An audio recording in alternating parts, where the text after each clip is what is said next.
14 साल का Eli Martinez अपने कमरे में बैठा है। कमरे में चारों ओर तारे, पुराने रेडियो और कंप्यूटर फैले हैं। एक रात जब वह रेडियो तरंगों को स्कैन कर रहा होता है तो उसे एक अजीब सा सिग्नल सुनाई देता है। न कोई गाना, न आवाज, सिर्फ एक दोहराता हुआ पैटर्न। ये कोई साधारण सिग्नल नहीं है। ये कुछ कहने की कोशिश कर रहा है। एली अपने दो दोस्तों, लाना रेस, एक साहसी लड़की और सर्फर, और जय पटेल, एक होशियार लेकिन डरपोक लड़का, को समुद्र किनारे की चट्टानों पर बुलाता है।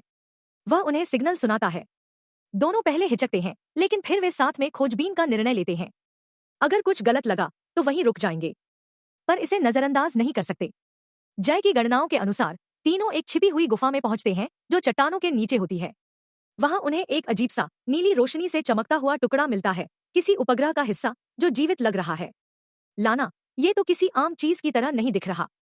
जय, ये हमारे किसी स्पेस मिशन से नहीं है, ये कुछ और है। अगले दिन शहर में कुछ रहस्यमयी सरकारी एजेंट आते हैं। वे लोगों से सवाल करते हैं और गुफा की ओर बढ़ते हैं।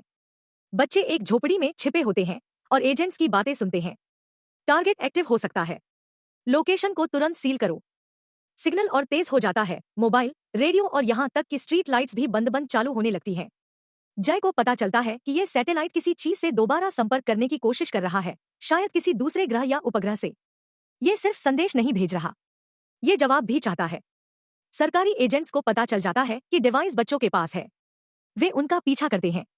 रात के अंधेरे में तीनों जंगल में भागते हैं। लाना सबसे आगे होती है, एली डिवाइस संभालता है और जय डरते हुए भी साथ चलता है। अब पीछे हटने का समय नहीं है। बच्चे गुफा में फिर से डिवाइस को मूल स्थान पर जोड़ते हैं। एक तेज नीली रोशनी फैलती है और एक होलोग्राम प्रकट होता है जिसमें सितारों का नक्शा और एक एआई, कृत्रिम बुद्धिमत्ता, आवाज बोलती है। वह बताती है कि वह एक प्राचीन स्पेस मिशन का हिस्सा थी जो ब्रह्मांड में जीवन खोजने के लिए भेजी गई थी। एआई, तुमने संकेत सुना, अब तुम कड़ी हो। एली, अब क्या करें? लाना, अब तय हम करेंगे। ये किस तक पहुंचे? जैसे ही बच्चे सितारों की ओर देखते हैं, कैमरा जूम आउट होता है और दूर अंतरिक्ष में एक और प्रकाश झपकता है, जवाब देने के लिए।